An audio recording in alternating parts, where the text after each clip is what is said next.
Donc je reprends cette notion fondamentale qui était restée extrêmement mystérieuse pendant des siècles, jusqu'au cours de cette semaine, où peut-être pour la première fois, ces notions ont été décodées.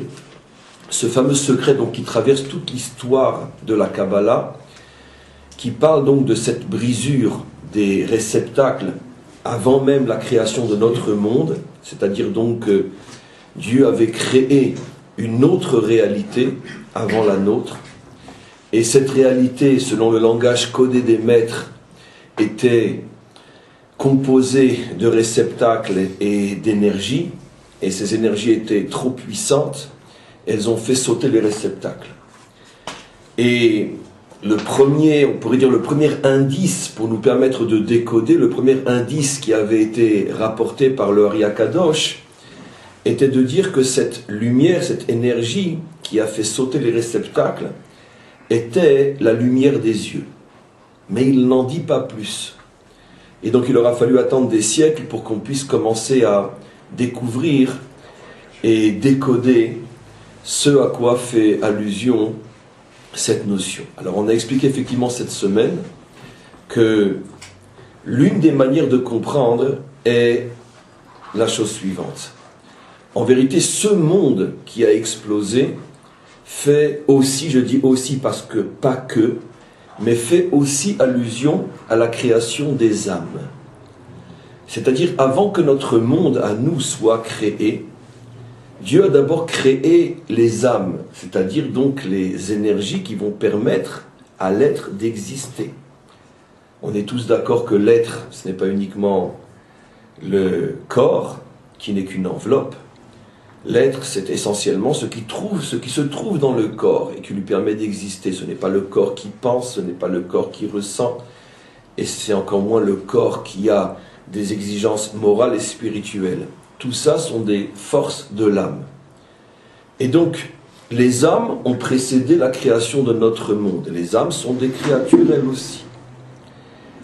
Les âmes qui avaient été créées au départ, selon maintenant le décodage, sont les âmes du Olam HaTohu, ce fameux monde qui a explosé, auquel la Torah fait allusion lorsqu'elle dit que la terre était Tohu et Bohu, Tohu ve Bohu, et qu'il y a donc eu, d'après les maîtres de la Kabbalah, une explosion à l'intérieur de ce monde. Et ces âmes, on va les appeler donc, toujours selon les références de nos maîtres, les âmes du Tohu.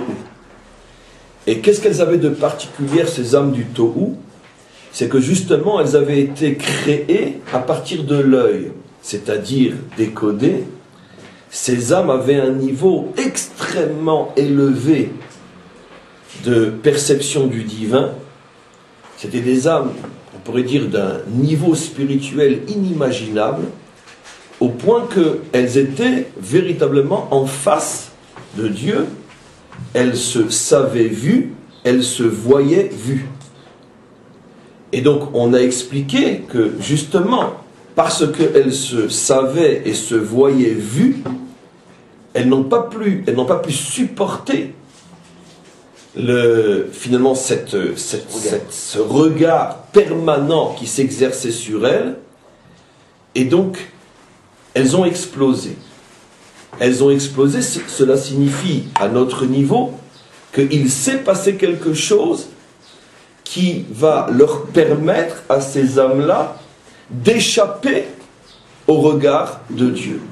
Elles n'ont plus voulu le regard de Dieu, il était insupportable, et donc elles ont voulu fuir ce regard, exactement comme on a expliqué hier. Après la faute, qu'est-ce que fait Adam?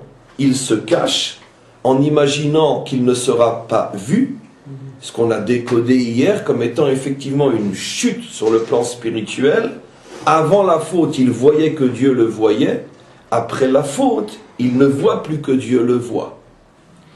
Mais ce qui se passe au niveau de Adam n'est que la répétition dans notre dimension d'un phénomène antérieur qui s'était déjà produit au niveau des âmes, où elles avaient été au départ créées pour être vues, et elles savaient qu'elles étaient vues, mais quelque chose s'est passé, elles n'ont plus voulu être à ce niveau-là, elles ont fui ce niveau, et la fuite de ce niveau, c'est ce que nous appelons effectivement la brisure. Alors maintenant, qu'est-ce que sont devenues ces âmes? Est-ce qu'elles ont disparu? Est-ce qu'elles ont été véritablement détruites? Non. Écoutez bien la suite du cours, ce que je n'ai pas révélé jusqu'à présent. En vérité, ces âmes, telles que Dieu les a créées, d'abord avec la capacité de voir qu'elles sont vues, ce qui sous-entend un niveau extrêmement élevé, et puis après avec cette révolte de ces âmes pour ne plus être vues, ces âmes ont été volontairement créées avec ces deux moments pour pouvoir après descendre dans notre monde et tout simplement, écoutez bien le ridouche d'aujourd'hui, si on peut mettre un peu moins fort parce que c'est insupportable, elles sont tout simplement, elles composent les âmes qui se trouvent à l'intérieur de l'humanité tout entière. Ce qu'on appelle les 70 peuples.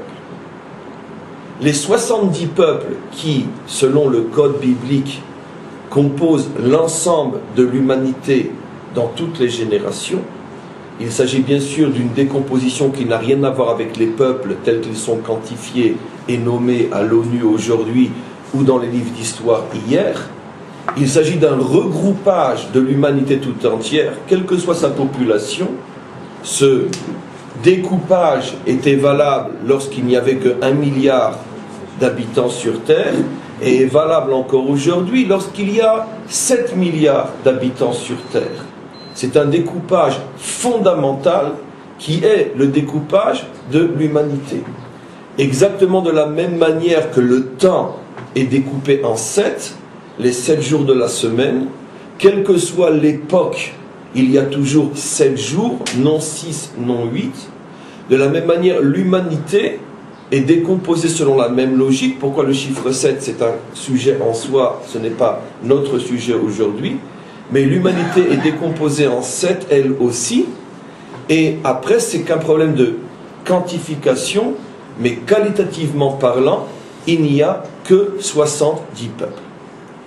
Maintenant, vous remarquerez, et je l'ai expliqué hier, que la valeur numérique de 70, la lettre qui correspond c'est Aïn, et la valeur numérique de Aïn, 70, Aïn signifie l'œil. Et donc on retrouve, je complète ce que j'ai expliqué hier, ces âmes qu'on appelle les âmes du Tohu, qui étaient à un niveau extrêmement élevé. Après, ces âmes-là ont chuté, elles n'ont pas pu et elles n'ont pas voulu rester à ce niveau-là. Elles ont fui l'œil, mais dans la mesure où elles portent en elles le problème de l'œil, soit d'être vu, soit de fuir la vue, elles portent en elles le problème de l'œil, représenté par la lettre Aïn, et c'est pour ça que ces âmes-là vont descendre après dans notre monde. Dieu savait exactement ce qu'il faisait, c'est ce qu'il voulait, et ces âmes-là sont tout simplement les âmes qui se trouvent à l'intérieur de l'ensemble des hommes et des femmes sur terre, c'est-à-dire les 70 peuples, 70 Aïn, l'œil. Donc, pour l'instant, je ne précise pas Israël, Je parle les 70 peuples. Je suis en train, si vous voulez, de vous expliquer, d'après les secrets les plus profonds de la Kabbalah, toute l'histoire de notre monde. Et donc, il n'y a pas d'autres âmes. Il y a ces âmes qui vont descendre et former 70 peuples. Donc, quelle va être l'essence des 70 peuples? Une sorte de paradoxe, de ce que j'appelle toujours cette schizophrénie, cette dualité entre un potentiel extrêmement élevé, car dans l'essence de ces âmes, l'âme du monde, il y a une possibilité de s'élever à un niveau extrêmement haut, puisque au départ ces âmes avaient été créées et conçues pour être vues et savoir qu'elles sont vues, le niveau le plus haut de relation avec le divin, puisque c'est le face-à-face. Mais, encore une fois, elles n'étaient pas au départ, et volontairement pas au départ, préparées à supporter ce niveau. Elles l'ont fui, elles sont tombées. Donc, la schizophrénie, parce que ces âmes-là, qui sont donc l'ensemble de l'humanité, ont une racine extrêmement élevée, mais d'un autre côté, pour l'instant, un refus total, on pourrait voir même dire une sorte de traumatisme, de rejet total de cette relation face à face avec Dieu.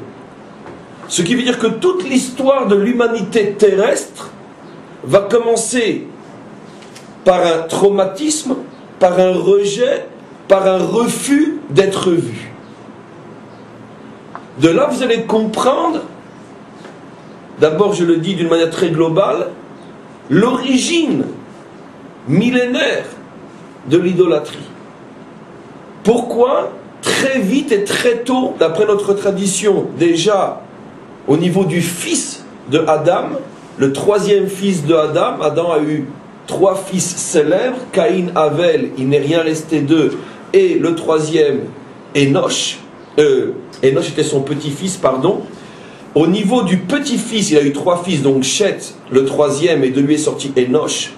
Au niveau du petit-fils de Adam, Az Uchal Likro Beshem Hashem, c'est à ce moment-là qu'on a commencé à refuser de prononcer le nom de Dieu. Rachi explique qu'à l'époque de Enoch, l'idolâtrie a commencé. Or, si on réfléchit avec tout ce qu'on a déjà expliqué sur le phénomène de l'idolâtrie, si on réfléchit et on explique d'une manière relativement simple qu'est-ce que c'est l'idolâtrie, c'est la volonté, le désir de mettre des intermédiaires entre nous et lui pour que surtout il ne nous voie pas. Exactement de la même manière qu'un roi dirige son royaume avec quantité d'intermédiaires entre lui et le peuple, qui fait que même si nous obéissons à ses ordres, nous pouvons passer notre existence à ne jamais le voir. La plupart d'entre nous n'ont jamais vu le dirigeant de l'État d'Israël, et ça ne nous empêche pas de vivre selon les lois de l'État. À plus forte raison à l'époque des rois. Véritablement, il n'y avait pas de possibilité de le voir. Et donc automatiquement, qu'est-ce que c'est l'idolâtrie? J'accepte ma relation avec toi, mais surtout pas sous ton regard. Ça m'est insupportable. De cette idolâtrie qui au départ, explique le Rambam, maintenant on revient sur ce fameux Rambam que je rapporte à chaque fois. Le Rambam explique qu'au départ cette idolâtrie n'était absolument pas un refus de Dieu, mais tout simplement la volonté de prendre une certaine distance par rapport à lui. Et puis après, quand on a commencé à s'éloigner une fois, on s'est éloigné un peu plus, jusqu'à ce qu'on soit arrivé à la véritable idolâtrie, où il est carrément remplacé et plus personne ne sait qu'il a existé. Mais au départ, c'était simplement une distance. Mais entre toi et nous, quelque chose qui fait que ce n'est pas directement avec toi et sous ton regard que l'on va vivre. Donc c'est pour ça que l'humanité tout entière, globalement, est idolâtre, selon la définition profonde, authentique de l'idolâtrie. L'idolâtrie véritable n'est pas le culte de l'image, n'est pas le culte de la statue, ça on pourrait dire c'est son déchet, ça c'est l'idolâtrie déchet. Excrément c'est pas de moi, c'est dans les versets, qui appellent l'idolâtrie giloulim, qui veut dire les excréments. Mais l'idolâtrie des origines n'est absolument pas un excrément, c'est véritablement la soumission à Dieu, mais qu'on ne voit pas et qui ne nous voit pas. Et de là, on est tombé après dans l'idolâtrie excrément, mais ça a pris des siècles, voire des millénaires. Donc, on comprend maintenant ce qui se passe au niveau de l'humanité. Alors, qu'est-ce qui se passe maintenant au niveau d'Israël? Quelle est la place d'Israël? Pour l'instant, je ne fais qu'un résumé de toutes les notions expliquées cette semaine, mais d'une manière beaucoup plus profonde, beaucoup plus fondamentale, et surtout en réutilisant d'une manière décodée comme jamais ça n'a été fait, ces principes de Kabbalah qui, d'une certaine manière, sont les véritables clés qui nous permettent de comprendre tout ce qui se passe sur Terre. Donc maintenant, où nous nous situons, nous, peuple juif? Alors nous savons que le peuple juif n'est pas un 71e peuple. Le peuple juif est le substrat. Le substrat, ça veut dire il est d'une certaine manière le prélèvement, la trouma des 70. D'où savons-nous que nous sommes appelés trouma? Parce que la Torah nous appelle Reshit Tevuato Israël. Nous sommes la prémisse de la récolte de Dieu. Et le mot Reshit, comme nous le savons dans la Torah, fait allusion à la trouma, à cette partie qu'on prélevait de la récolte et qu'on offrait à Dieu, qui s'appelle Reshit, comme il est dit Reshit Harisotechem, le prélèvement de votre récolte. Et donc le peuple juif est la trouma des nations, c'est-à-dire que nous avons été prélevés du milieu des nations pour commencer le tikkun, pour commencer la réparation de ce qui s'est passé déjà dans les mondes supérieurs au niveau de la fuite des âmes, et après de ce qui a continué à se passer sur terre dans la dégringolade depuis l'idolâtrie du départ jusqu'à l'idolâtrie à excréments. Et donc, le peuple juif n'est pas un peuple à part qui a sa propre histoire. Le peuple juif est le prélèvement des peuples dont l'histoire est le laboratoire, le microcosme de la réparation de l'ensemble de l'humanité. C'est pour ça que nous avons exactement, nous aussi, une structure qui a pour valeur 70, les fameux 70 personnages qui composent la famille de Yaakov, fin du premier livre de la Torah. Pourquoi 70? Parce que pour chaque nation, nous en avons un. 70 nations, 70 juifs. Puisque nous sommes le microcosme, donc on passe de milliers de personnes qui forment une des 70 nations à un juif. Dans un juif, il y a des centaines de milliers de non-juifs. Mais c'est un prélèvement, et comme il y a 70 nations, il va y avoir 70 Hébreux au départ qui vont être l'atome fondamental qui va créer Israël, même si après Israël deviendra 600 000 personnes, et puis après plusieurs et plusieurs, plus encore et plus encore, la structure fondamentale c'est toujours 70, exactement comme l'existence sur Terre, où même s'il y a des cellules, des molécules et tout ce que vous voulez, au départ il n'y a que des atomes. L'atome fondamental d'Israël a pour valeur numérique 70, qui fait allusion donc aux nations, et qui fait allusion à l'œil. C'est-à-dire que Israël a été prélevé du milieu des nations pour réparer l'œil abîmé. C'est-à-dire donc ramener l'humanité à ce niveau de face à face, à ce niveau d'être capable d'accepter le regard de Dieu sans peur, sans crainte, et de pouvoir supporter cette relation avec Dieu qui, au lieu, comme pendant toute l'histoire et avant même l'histoire, au lieu de faire peur et de détruire, va au contraire être source de progrès, et ceci pour l'éternité. Alors on a expliqué que de quelle manière fondamentalement la reconstruction, la réparation va être faite. La Torah va donner à ce peuple échantillon deux forces qui sont les forces de l'œil. La Torah, comme on l'a expliqué hier, qui permet à l'âme de retrouver le niveau de l'œil. C'est pour ça que quand on a reçu la Torah, nous avons vu les voies.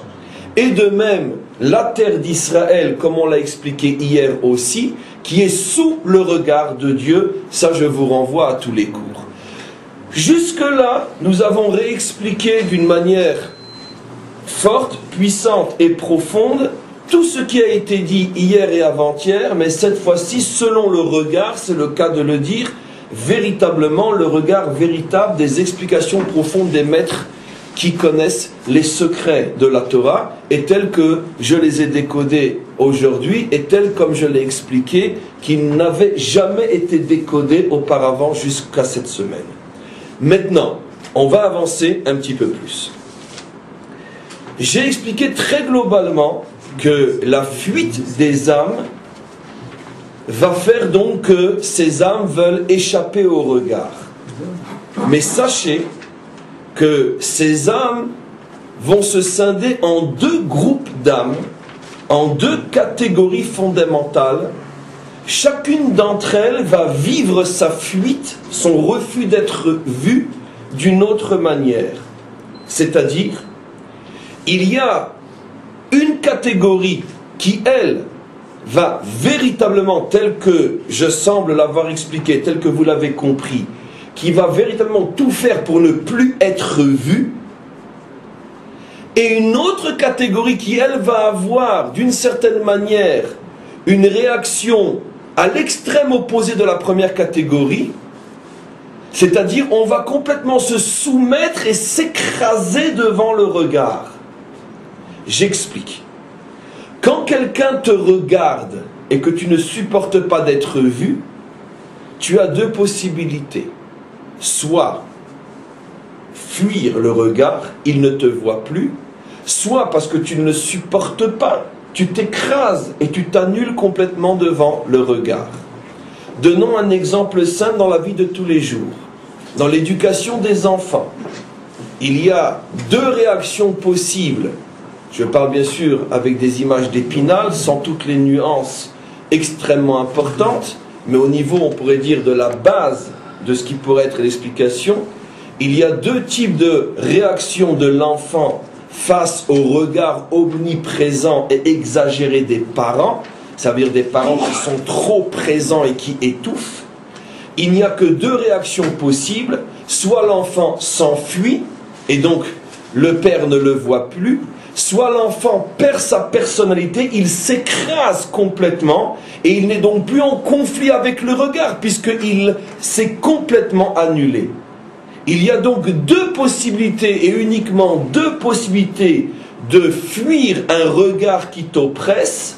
Soit tu le fuis physiquement, soit tu t'annules entièrement. Et comme tu t'es annulé, il ne t'oppresse plus puisque tu as perdu ta propre personnalité qui justement créait la tension et la difficulté. Car qu'est-ce qui fait que le regard est insupportable? Le fait que j'ai ma propre identité, ma propre dignité, ma propre aspiration et mon propre désir de liberté. Donc, comment supporter ton regard omniprésent?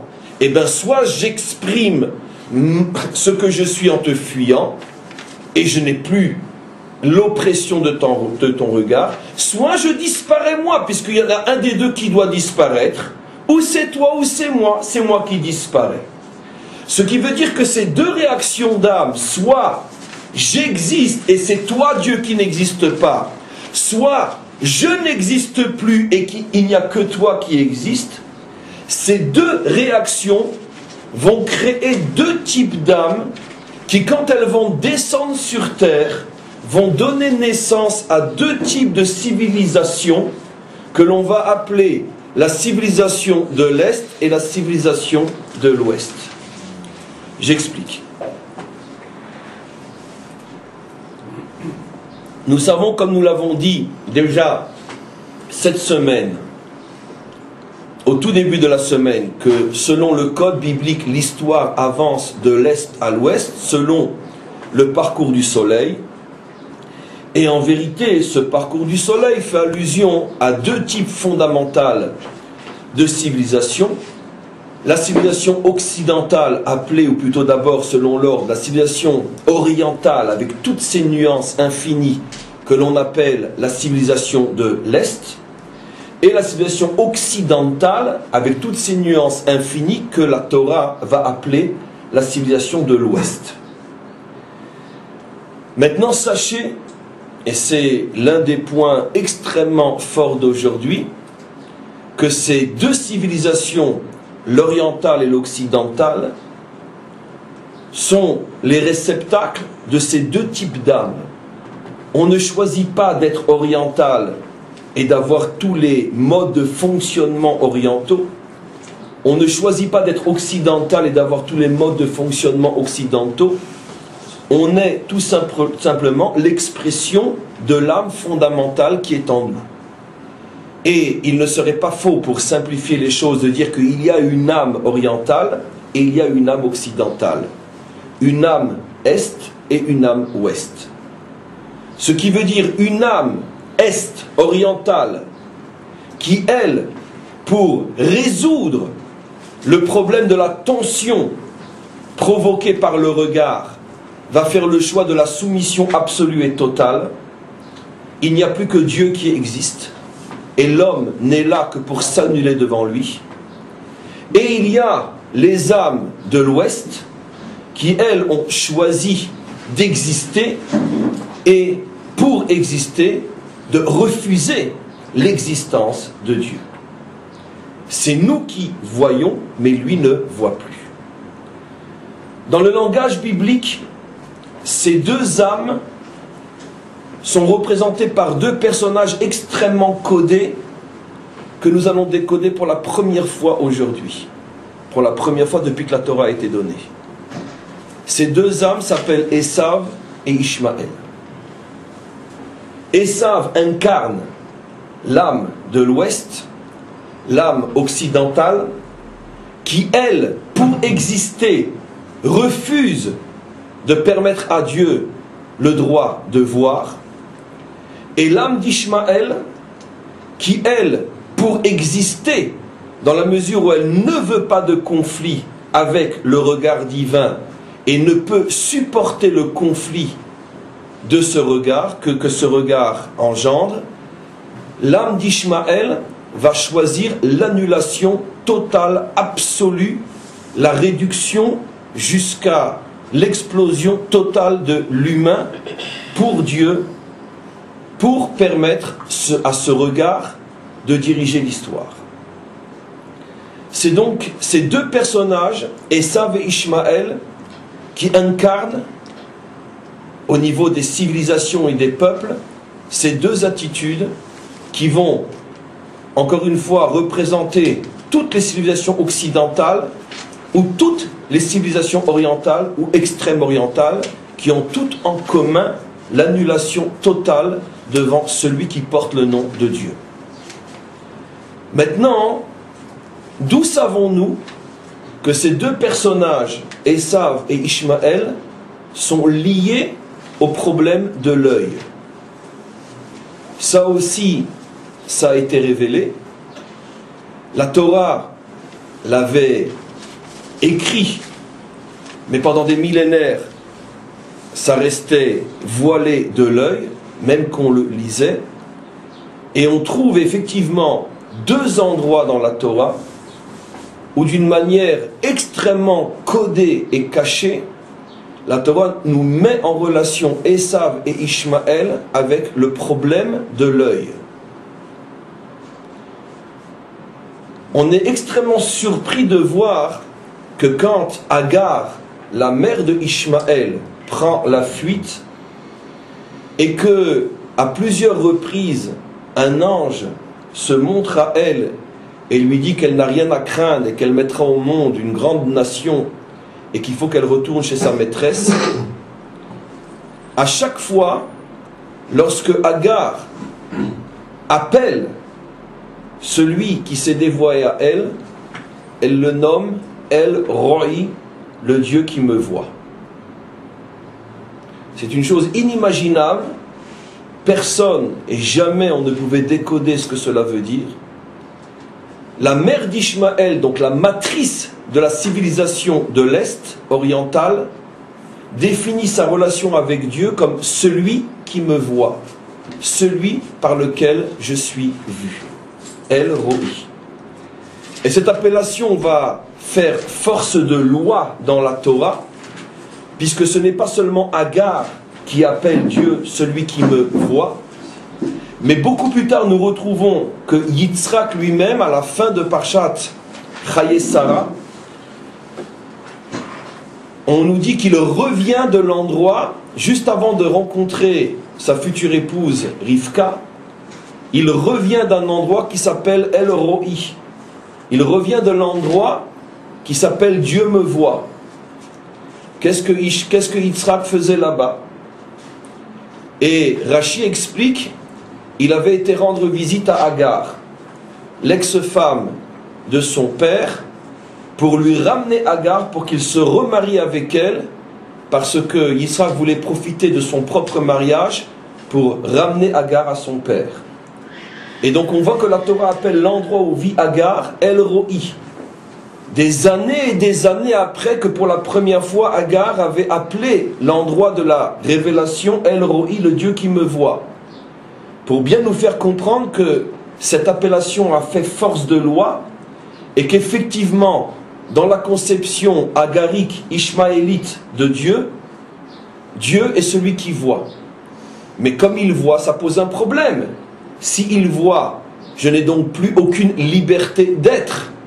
Et c'est pour ça que la civilisation d'Ishmaël va faire le choix de l'annulation totale absolue devant Dieu, c'est-à-dire dans la relation entre le fidèle et Dieu, le fidèle n'a plus aucune importance, il n'existe pas pour lui, mais il n'existe que et uniquement que pour servir Dieu, et le plus haut degré de l'expression de ce service, c'est la destruction totale absolue du serviteur, qui montre à ce moment-là qu'il a atteint le summum de son service divin.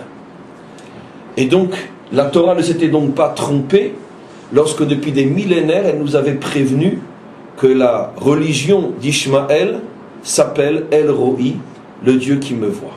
Ce que vous dites, Rav, il n'y a pas l'un des puits où elle reçoit l'un des deux dialogues qu'elle a avec les anges de Dieu, il n'y a pas un qui s'appelle le puits du vivant qui me voit. Mais c'est ça, El Roi. Oui, mais c'est ça qu'on parle. L'endroit s'appelle comme ça aussi.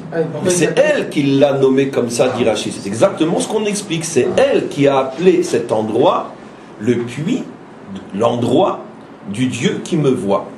Or, les commentaires posent une question évidente. Pourquoi Dieu qui me voit? Dieu qui me parle. Elle a parlé avec Dieu. Elle n'a pas été vue spécialement par Dieu. Mais tout le monde est vu par Dieu. Pourquoi elle spécialement en fait tout un hymne? Justement, parce que ce qu'elle n'a retenu de sa relation avec Dieu, ce n'est que le regard omniprésent et paralysant de ce regard qui transforme le fidèle en objet du divin, qui a perdu entièrement sa liberté. Oui. Il s'appelle Ishmaël.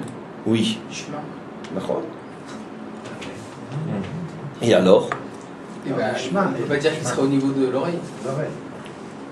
Parce que personne sur terre ne peut être sainement jusqu'à la délivrance finale au niveau de l'œil. Ce que nous expliquons maintenant, c'est la conséquence dans le monde, avant la délivrance, de ce regard qui s'exerce sur l'homme. Effectivement, tu as sans doute raison que dans son nom, il y a d'une certaine manière le remède. Ta réflexion est véritablement extraordinaire, parce que finalement, quand sa mère appelle Dieu El Roi, elle fait donc allusion au fait que finalement, la matrice de la religion d'Ishmaël est la prise de conscience d'être complètement vue, et donc la liberté est totalement enlevée, annihilée. Mais d'un autre côté, si la Torah l'appelle Ishmaël, et ce qui conforte ce que je vais te dire, c'est qu'effectivement Ishmaël est le seul des personnages bibliques sur lequel il est dit clairement qu'il fera Teshuvah, à la différence de Esav, parce qu'effectivement il porte dans son nom son tikkun. Lorsqu'il a un tikkun possible, car il est le seul avec nous qui est réellement monothéiste, mais son tikkun viendra lorsque justement il sera capable d'accepter de prendre une certaine distance vis-à-vis de ce regard qui pour lui est paralysant, tuant et tueur. Et lorsque il mettra plus en évidence la notion de shmiya, c'est-à-dire donc d'être capable de retrouver une certaine forme de liberté grâce à cette distance qui est établie entre lui et Dieu. Oui. Ah, excusez-moi, quand l'ange va voir Agar et qu'il lui dit de revenir chez Sarah pour se soumettre en réalité à sa maîtresse, en réalité ce qu'il lui demande aujourd'hui, c'est que le peuple d'Ishmaël ne peut exister que sous le joug d'Israël. C'est ce qu'il est en train de lui dire. Il ne peut en réalité n'exister que si il reconnaît en réalité la lumière qui est Israël. Si lui demande de se soumettre, elle vient pleurer. Je vais t'étonner fortement, mais je ne veux pas rentrer sur ce sujet-là. Je t'invite à lire sur place ce que dit le Baal HaTurim, et tu verras que c'est exactement le contraire de ce que tu crois comprendre au niveau de la lecture des versets. Lis le Baal HaTurim, et tu verras que le Baal HaTurim explique que justement, le tikkun d'Ishmaël ne passe pas par sa soumission à Israël. Et regarde ce que dit le Baal HaTurim. Effectivement, le verset semble dire une chose qui va dans ce sens-là, mais les choses ne sont pas si simples et si évidentes que ça. En tous les cas, encore une fois, c'est un sujet qui est trop vaste dans le cadre du cours d'aujourd'hui, mais regarde le Baal HaTurim sur ce verset, Veit'ani tachat yader, et regarde ce que le Baal HaTurim dit là-bas. Maintenant, je reviens sur le texte. On voit donc que la relation entre la matrice d'Ishmaël et Dieu, c'est donc de définir Dieu comme étant omnivoyant, ce qui annihile totalement la liberté de l'homme, et comme on le voit s'exprimer à la perfection dans la civilisation de l'Est. Maintenant, regardons à l'extrême opposé comment Esav réagit par rapport à l'œil. Nous avons un texte qui était complètement scellé et codé pendant des millénaires, et voilà son décodage. On nous dit dans la Torah qu'à un moment précis dans sa vie, Yitzhak a perdu la vue. Il ne voyait plus. Et juste avant, on nous dit que les femmes qu'avait épousé Esav causaient de grands soucis, une grande tristesse à ses parents, à Rivka et à Yitzhak. Et tout de suite après, on nous dit que Yitzhak est devenu aveugle. Rashi, bien sûr, ne peut pas éviter de nous montrer qu'il y a ici un message. Pourquoi nous dire que Yitzhak est devenu aveugle, qu'il a cessé de voir, juste après que l'on nous dit que les femmes de Esav rendaient amère la vie des parents. Rashi explique pourquoi elles rendaient amère la vie des parents. Parce qu'elles pratiquaient l'idolâtrie sous les yeux de Yitzhak, et particulièrement elles allumaient tous les jours de l'encens aux idoles, et Rashi dit de la fumée de ces encensements, Yitzhak est devenu aveugle. Et c'est bien sûr la réponse à notre question. La Torah nous montre que Yitzhak est devenu aveugle à cause de la fumée de l'idolâtrie de la femme de Esav. Bien sûr, on a compris. Esav est la religion de l'Ouest, celui qui, comme son oncle Ishmaël, ne supporte pas le regard divin, mais à la différence, Ishmaël est beaucoup plus spirituel que Esav. Et donc Ishmaël n'a pas eu le courage, et c'est son mérite d'ailleurs, de fuir Dieu, mais il a préféré, pour mettre fin aux tensions, s'annuler totalement devant Dieu. Mais Esav, qui lui est la matrice du monde occidental, et donc qui porte en lui toutes les forces et les énergies du matérialisme, lui, comment qu'il va résoudre la pression et la dépression causée par le regard? Il va aveugler le regard.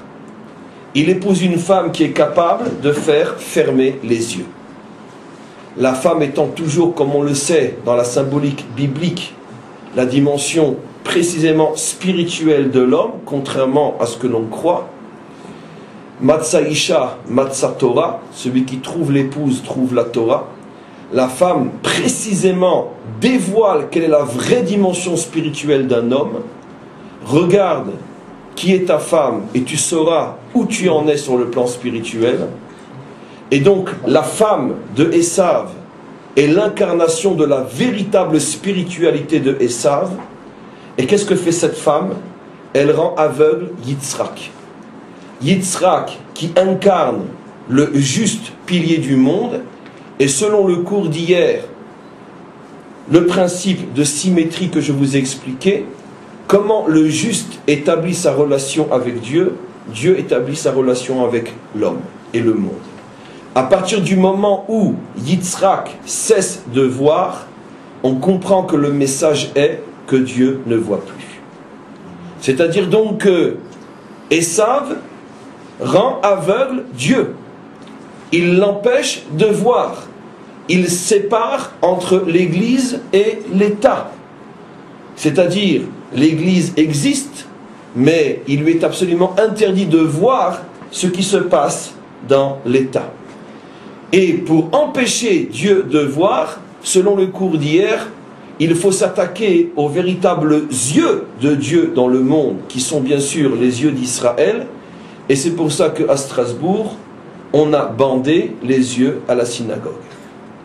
Pourquoi? Parce que justement, derrière toute cette symbolique de la synagogue aux yeux bandés, il y a cette volonté qui s'exprime d'empêcher Dieu de voir ce qui se passe dans son monde. Évidemment, Dieu voit, mais tout ça, ce sont des messages.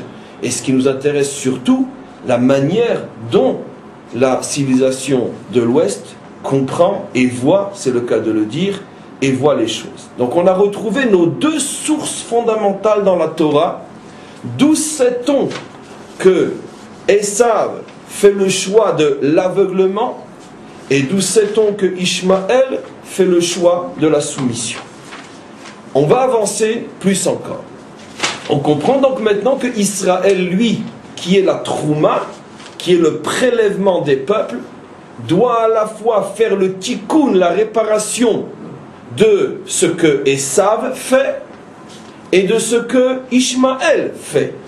Ce qui veut dire que Israël doit arriver à la fois à se replacer sous le regard de Dieu, et ça c'est la réparation du mal fait par Esav, et il doit en même temps supporter en toute dignité et liberté cette confrontation au regard. Parce que Dieu ne veut pas que nous nous annulions totalement devant lui.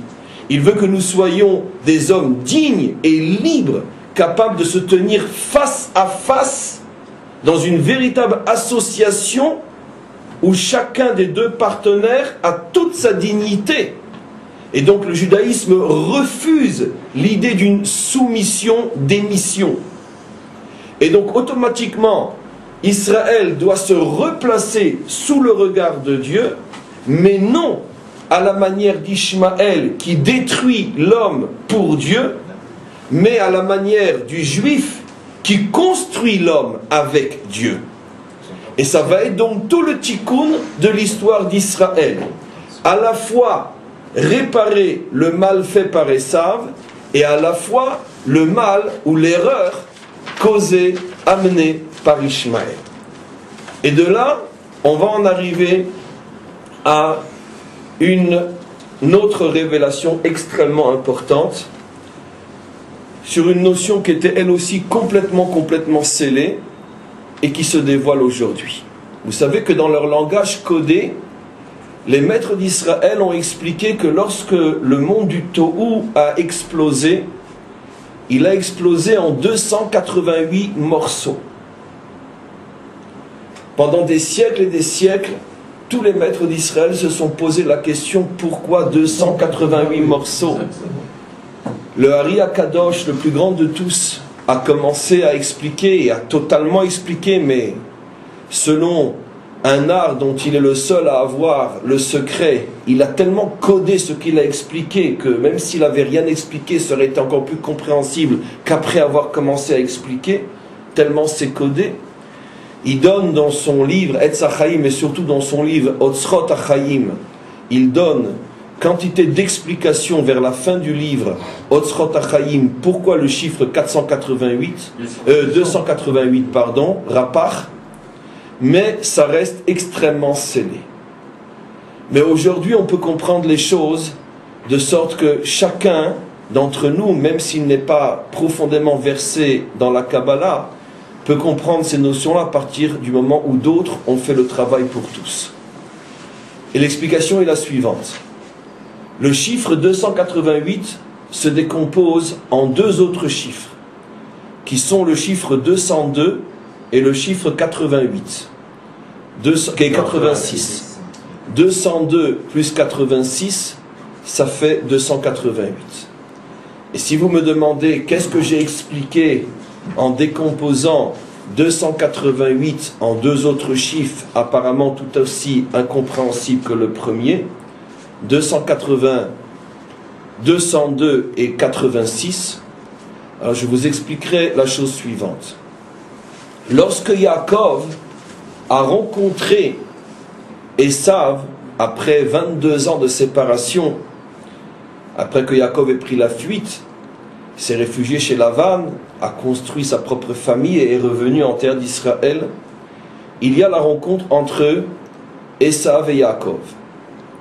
À ce moment-là, Yaakov demande à Esav d'accepter tous les présents qu'il lui a envoyés, comme vous le savez. Dans un premier temps, Esav refuse. Et il dit à son frère, je n'ai rien besoin. Yeshli Rav. J'ai plus encore que ce que j'ai besoin. Rav. Rav a pour valeur numérique 202. Resh, Bet, 202. Le premier des deux chiffres. Vous allez me dire coïncidence, vous allez voir que non. Il lui dit, Yeshli Rav Achi. J'ai tout ce dont j'ai besoin, mon frère. Ça, c'est l'explication pour celui qui ne peut rien comprendre à la lecture d'un verset. Décodant. Esav dit à son frère, tu sais, c'est moi qui tiens, d'une certaine manière, en exil, prisonnier, 202 des morceaux de sésame qui ont explosé. Et sache que sur les 288 morceaux, moi j'en possède 202. Ça veut dire, sache mon petit Yaakov, que tu n'es pas prêt de me mettre à genoux. Parce que chez moi se trouve la majorité des étincelles divines qu'il faut récupérer, reconstruire pour amener le monde à la délivrance. Et je ne suis pas prêt de les lâcher. Yaakov sait que le prix à payer va être très lourd. Pour que Israël récupère ces 202 étincelles, Israël va devoir traverser une longue et terrible souffrance qui sont les longues et terribles années d'exil en Égypte. Mais grâce à cet exil et surtout grâce à cette délivrance, Israël va récupérer les 202 étincelles divines qui étaient cachées à l'intérieur de l'âme de Esav. Et c'est pour ça que quand le peuple juif est sorti d'Égypte, il est sorti et l'a accompagné le fameux Erev Rav. Rav 202. Le Erev Rav, cette multitude de non-juifs qui ont choisi d'accompagner Israël et de faire partie de l'histoire d'Israël, et le Ari HaKadosh révèle un secret extraordinaire. Pourquoi Erev Rav? Parce que Rav signifie beaucoup, beaucoup de non-juifs, mais le sens profond, Rav, valeur numérique 202, c'est-à-dire que Israël, grâce au fait qu'il a su surmonter l'épreuve de l'exil, a récupéré les 202 étincelles divines qui se trouvaient d'abord chez Esav. Et ça va beaucoup plus loin que ça. Non seulement on retrouve le chiffre 202 dans le mot Rav de Erev Rav, mais même dans le mot Erev, si vous le décomposez en deux, vous avez Aïn Rav. Aïn, l'œil, Rav 202. Les 202 morceaux de l'œil qui avaient explosé ont été récupérés. Aïn Rav. Quand l'œil a explosé, il a explosé en 288 morceaux. Il fallait donc récupérer les 288 morceaux de l'œil. Et la récupération se fait en deux temps. Dans un premier temps, Erev Rav, ont été récupérés 202 morceaux de l'œil. Et ce n'est qu'au moment de la délivrance finale que seront récupérés les 86 autres. Et maintenant, écoutez bien ce que je vais dire. Car là encore, je ne sais pas pourquoi vous, pourquoi moi, pourquoi nous, mais ce que vous allez entendre n'a jamais été révélé. Quand et pourquoi 86 morceaux? Parce que quand Ishmaël est né, son père avait 86 ans. Ishmaël est né d'une matrice représentée par le chiffre 86. Ve'Avram, il était encore Avram, pas Avraham. Avraham ben Shmonim ve'Shesh Shanim be'Holadeto et Ishmaël beno. Avram avait 86 ans lorsque Ishmaël est né. On sait la vénération inimaginable qu'Ishmaël porte jusqu'à aujourd'hui encore à Avram, son père.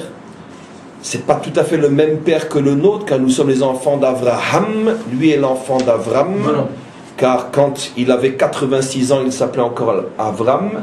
Donc même au niveau du père, on n'a pas tout à fait le même, contrairement à la légèreté de l'explication, car la différence est énorme entre Avram et Avraham, au niveau du sens profond des deux dimensions incarnées par le même homme, mais peu importe.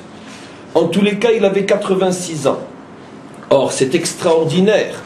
Lorsque nous sommes sortis d'Égypte, nous avons récupéré Eirev Rav, nous avons récupéré 202 morceaux de l'œil. Il nous en reste 86 à récupérer. Or, les 86 se trouvent chez qui? Ils se trouvent chez Ishmaël. Ce qui veut dire que la délivrance finale dépend de notre capacité de résoudre notre problème avec Ishmaël. Et l'histoire le confirme, puisque nous voyons que pendant toute l'histoire, nous n'étions pas véritablement en conflit avec Ishmaël.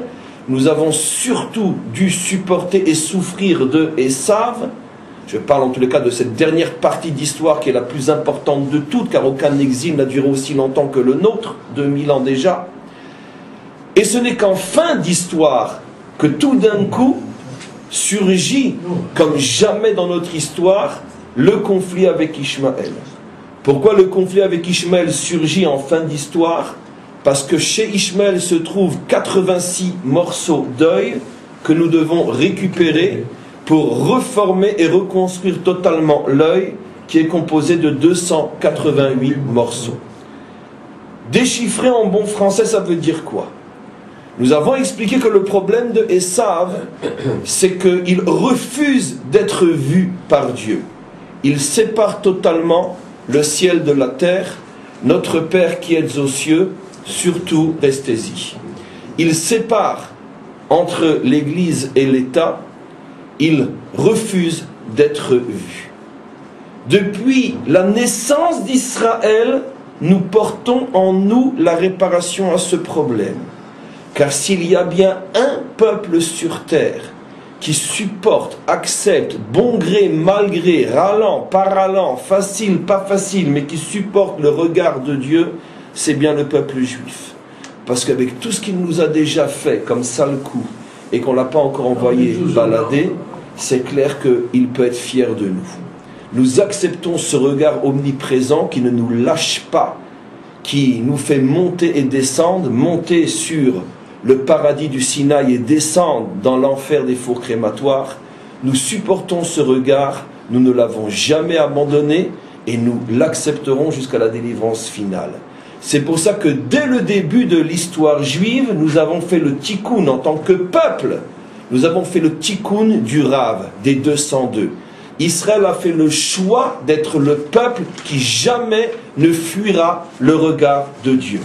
À la différence, pour terminer nos comptes, de personnages comme BHV, qui lui, depuis très longtemps, a fait le choix de la fuite, parce que heureux comme un juif en France, malgré tout, cette fuite ne peut être qu'individuelle, mais en tant que peuple, jamais le peuple, lui, ne fuira le regard de Dieu. Par contre, nous n'avons pas encore résolu le problème des 86 morceaux d'œil incarnés par Ishmaël. Parce que, comme nous l'avons expliqué, ce n'est pas tout de ne pas fuir le regard.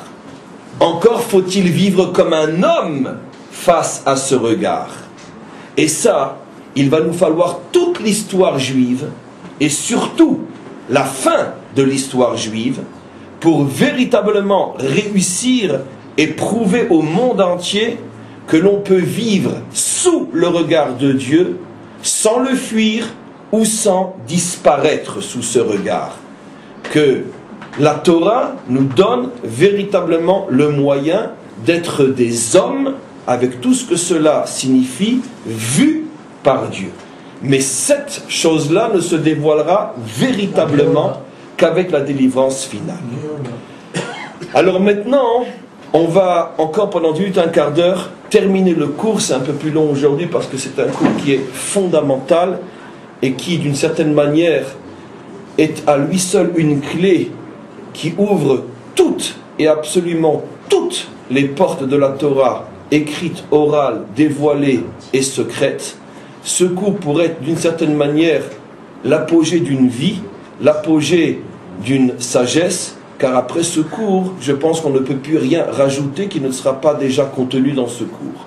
En tous les cas, on voit à la fin de la paracha quelque chose d'extrêmement bizarre. Cette fameuse critique que la sœur et le frère de Moshe, Myriam et Aaron, vont lui adresser Odot Haisha Akushit Asher Lakar Ki Isha Kushit Lakar.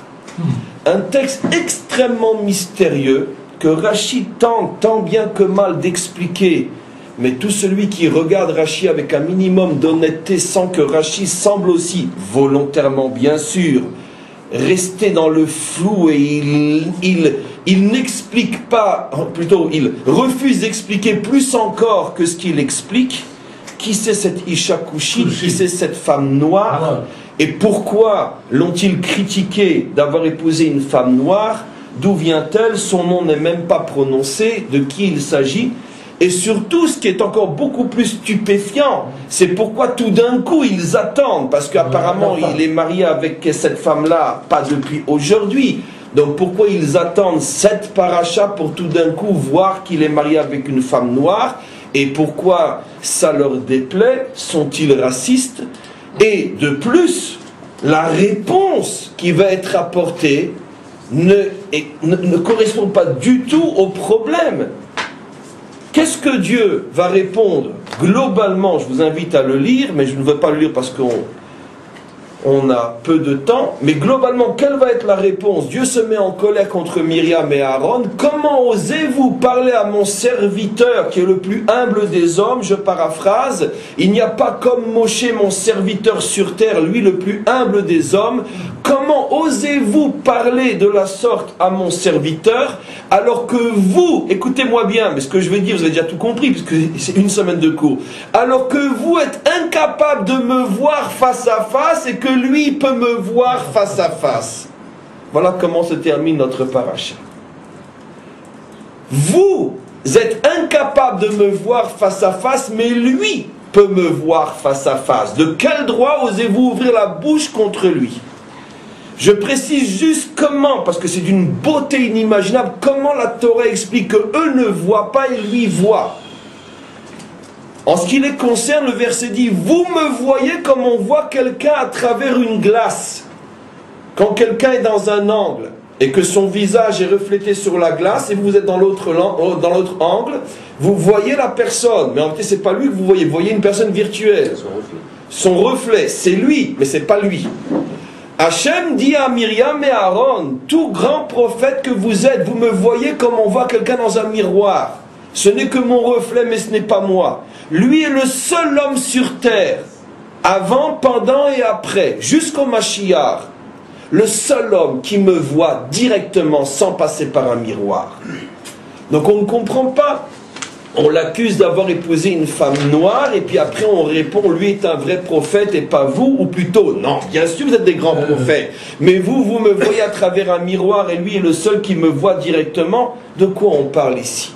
Bon, déjà, après tous les cours de la semaine, on a gagné que vous comprenez pourquoi cette paracha qui du début jusqu'à la fin ne parle que de l'œil ne pouvait se terminer que sur l'œil. Mais en vérité, il suffit d'étudier aussi, car c'est très important, d'étudier régulièrement le Talmud pour comprendre et trouvez la clé de ce texte. La femme d'un homme est appelée la pupille de ses yeux. Bat Eino, la pupille de ses yeux. Au point que nos maîtres disent qu'un homme qui n'est pas marié est un non-voyant. Il ne voit pas. Et donc la femme est non seulement appelée l'œil de l'homme, mais est appelée la pupille de son œil. Au point que Dieu dit de nous, qui sommes son épouse, comme on le sait dans les prophètes, il dit « Celui qui touche à mon peuple, c'est comme s'il touchait à la pupille de mon œil. » Or, la pupille d'un œil est toujours noire, quelle que soit la couleur de l'œil. La pupille de l'œil pour tous les hommes est noire. Maintenant, vous comprenez à quoi, s'il vous plaît? Vous comprenez maintenant à quoi fait allusion ce texte? Il a épousé une femme noire, c'est certainement pas noir tel qu'on le pense. Et même si c'est ça, c'est pas de ça qu'il s'agit. Il a épousé une femme noire, c'est-à-dire qu'effectivement, Tzipora, la femme de Moshe, était véritablement la pupille de son œil. Parce qu'il n'a vu la première fois une manifestation du divin qu'après son mariage avec Tzipora. Je vous ai déjà fait remarquer des centaines de fois que tout grand qu'il était, il avait déjà 80 ans. Il était déjà potentiellement un prophète. Dieu ne lui montre pas le phénomène du sné où il commence à voir des choses. Dieu ne lui montre rien, seulement jusqu'au lendemain de son mariage avec Tzipora. Tu n'es pas marié, tu ne vois rien. Seulement, si c'est vrai pour chacun d'entre nous, en ce qui concerne Moshe, vous imaginez le type d'œil que représente Tzipora? Tzipora est un œil inimaginable. C'est sa pupille noire qui va permettre à Moshe de voir Dieu. Sans Tzipora, Moshe ne voit rien. Maintenant, on comprend qu'est-ce qui se passe dans la réponse d'Hachem. Hachem dit à Myriam et à Aaron, mais vous savez de quoi vous parlez, vous? Mais vous savez qui c'est cette femme? Mais vous savez qui c'est Tzipora? Mais vous avez compris qui est Moshe? Comme vous ne voyez pas ce qu'il voit, vous ne pouvez donc pas comprendre qui est Tzipora. Et donc vous vous permettez de critiquer pourquoi il a épousé cette femme. Et vous allez comprendre quelle est la critique tout de suite. Mais vous savez ce qu'elle lui a apporté, cette femme? Sans elle, il ne me verrait pas. Mais vous ne voyez pas qu'il me voit, parce que vous vous imaginez que lui aussi, il voit comme vous voyez. Du virtuel. Mais lui me voit véritablement. Et vous savez pourquoi qu'elle est noire? Parce qu'elle incarne la pupille de ses yeux. Vous lui devez tout à cette femme-là, parce que sans elle, il n'y a pas de Moshe. Et s'il n'y a pas de Moshe, il n'y a pas de Torah. Et s'il n'y a pas de Torah, il n'y a pas de peuple juif. Il n'y a rien. Tout repose sur une femme noire, qui était Tzipora, la pupille des yeux de Moshe. Voilà ce que révèle ici le texte. Si un homme voit, il le doit à sa femme. Chaque prophète, chaque Baal Roi HaKodesh, chaque maître, chaque homme, ce qu'il voit, il le doit à la pupille de son œil, qui s'appelle son épouse. En ce qui concerne Moshe, vous imaginez la grandeur de Tzipora, qui permet à Moshe de voir ce que jamais personne n'a vu avant lui, ne voit au moment où il voit et ne verra après lui. Ça, c'est Tzipora. Maintenant, pourquoi? Quel était le problème sur Tzipora? Le problème est évident. C'est qu'en vérité, Moshe a épousé une convertie. Oui. Moshe est le genre d'un converti. Moshe a une longue histoire avec les convertis. Ça, c'est tous les vieux cours sur Shemot, puisque même sa mère adoptive était une convertie, la fille de Pharaon qui, après, s'est convertie. On voit que Moshe, dans toute son histoire, dans toutes les étapes de sa construction fondamentale, est lié à des convertis. Celle qui le sauve et le fait grandir est une convertie. Celle qui devient son épouse et lui ouvre les yeux, c'est une convertie. Mais celui qui va aussi être appelé les yeux de Moshe, c'est aussi un converti, son beau-père. Rappelez-vous le début de la semaine. Vaïtalanu haenayim. Là maintenant, je peux vous expliquer pourquoi il a dit ça. J'ai attendu une semaine, vous n'avez pas compris plus tôt. Parce qu'en vérité, qu'est-ce que Moshe dit à Yitro? Mais comme ta fille est la pupille de mon œil, toi, tu es tout mon œil. Peut-être qu'elle un peu plus que toi, parce qu'on voit avec la pupille. Mais malgré tout, vous deux, vous êtes mes yeux. Toi l'œil et elle la pupille de mon œil. Surtout ne m'abandonne pas, je ne vois plus rien sans toi. Quel est le lien? Mais le lien est évident. Vous savez pourquoi? Parce que ici la Torah nous révèle un secret inimaginable. De la même manière que le fameux Erev Rav sont au départ des non-juifs convertis qui se sont rajoutés à Israël. Et c'est de leur tikkun que dépend la réparation du monde. Mais de la même manière, c'est ce que Moshe a compris. Israël n'est pas un peuple en dehors des peuples. Il est lui-même le prélèvement des peuples. Et ce prélèvement doit continuer lui-même à prélever d'autres étincelles et d'autres étincelles. Et plus d'étincelles se rajoutent à ce prélèvement, et plus l'œil se reconstruit. En vérité, ce sont les convertis, les bons, les vrais, les authentiques, qui permettent la reconstruction de l'œil du monde. Seulement, maintenant on va comprendre quelque chose d'extraordinaire.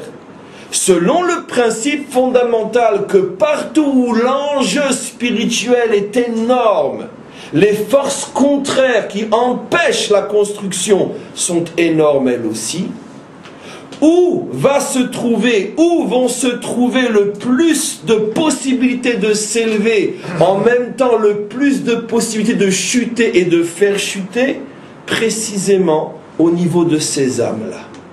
C'est pour ça que le Erev Rav, s'il est celui qui peut apporter les yeux d'Israël, est aussi celui qui peut le faire tomber. Oui.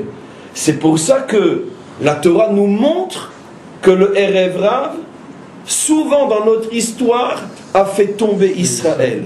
Mais d'un autre côté, la Torah nous montre que les yeux de Moshe, c'est précisément une âme qui provient du même endroit. Pour nous faire comprendre quoi? Que la réparation passe par eux, et uniquement par eux, bien qu'il s'agisse d'une pupille d'œil dans l'œil de Moshe, c'est-à-dire lorsque cette âme est récupérée et intégrée dans la structure qui s'appelle Israël, mais d'un autre côté, il y a des difficultés et des tensions. Et maintenant vous avez compris quel est le problème de Myriam. Nous sommes à la fin de la paracha. Nous sommes après les premières révoltes d'Israël, causées par qui, nous dit le texte? Par le Erev Rav. Alors à ce moment-là, quand Myriam et tout Israël voient que les premières grandes révoltes viennent du Erev Rav, et la première de toutes était aussi venue du Erev Rav, la faute du veau d'or, Myriam vient chez Moshe et il lui dit: dis-moi Moshe, tu ne te sens pas en danger, toi, avec une femme pareille? Peut-être qu'elle finira par t'avoir toi aussi et te faire tomber. À ce moment-là, Hachem se met en colère et dit: Atkan, attention. Vous n'avez rien compris. Il n'y a pas de Tzipora, il n'y a pas de Moshe. Il n'y a pas de conversion, il n'y a pas de peuple juif. Mais d'un autre côté, justement, parce que tout l'enjeu de la délivrance se situe ici, les forces contraires mettent le paquet à cet endroit-là pour empêcher le tikkun de se faire. Et c'est pour ça que dans la même paracha, on a ce paradoxe extraordinaire. Au début de la paracha, on voit que c'est le Erev Rav qui fait tomber Israël. Et à la fin de la paracha, qu'est-ce que nous révèle la Torah? Que sans le Erev Rav, puisque c'est de ça qu'on parle, sans toutes ces âmes qui viennent et se greffent à Israël, il n'y a pas de peuple juif possible. Il n'y a pas de Moshe, il n'y a pas de Torah, il n'y a rien. Donc attention, comment vous parlez et de qui vous parlez. Et même Myriam est tombée dans le piège, elle a osé ouvrir la bouche contre la pauvre Tzipora qui était les yeux d'Israël et donc les yeux du monde. Vous comprenez? Donc de là, la Torah nous apprend des choses absolument bouleversantes. Qu'est-ce que nous retirons de tout ça? Nous retirons que le Hari Akadosh nous dit d'une manière extrêmement codée et je vais terminer le cours en décodant aussi quelque chose qui est resté scellé pendant des siècles. Le Ari Akadosh nous dit que la réparation de l'œil se fera par la reconstruction de 5 dimensions fondamentales qu'on appelle les 5 partsoufim, qui s'appellent dans le langage de la Kabbalah, je le dis pour nos âmes, pas pour vous, Arir, Abba Ve'ima, Zahir Venukva. L'âme l'a entendu, c'est l'essentiel. Il y a 5 dimensions qui doivent être reconstruites pour mériter la délivrance finale. Ces 5 dimensions font allusion à 5 grands convertis célèbres qui sont le modèle de cette reconstruction de l'œil. Ces 5 grands convertis modèles sont 2 dans la Torah, 1 dans la Bible, ce qu'on appelle le Nar, et 2 dans la Torah chez Béal Pé, ce qu'on appelle la tradition orale, le Talmud.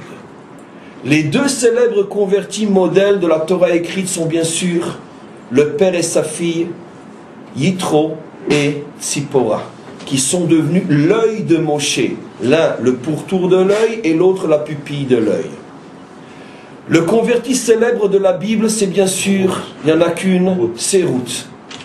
Et les 2 convertis célèbres pour faire le chiffre 5 de la période talmudique sont bien sûr Rabbi Meir et Rabbi Akiva, les 2 grands maîtres qui ont construit toute la Torah d'Israël. Vous voyez que toute la Torah d'Israël, tout le peuple juif passe par 5 convertis fondamentaux qui sont Yitro, Tzipora, Ruth, mais Rabbi Meir et Rabbi Akiva. C'est à ça que faisait allusion le Ari Akadosh. Et simplement, le tikkun continue parce que le tikkun avance et le tikkun ne sera réellement terminé qu'avec la délivrance finale, où à ce moment-là on aura récupéré tous les morceaux qui étaient éparpillés aux 4 coins de la terre. L'œil sera entièrement reconstruit et c'est à ce moment-là que se réalisera notre prière Vetechezena eneinu veshuvcha letzion berachamim. Permets, Dieu, à nos yeux de voir ton retour à Tzion. Amen. Vechen ye'e ratzon.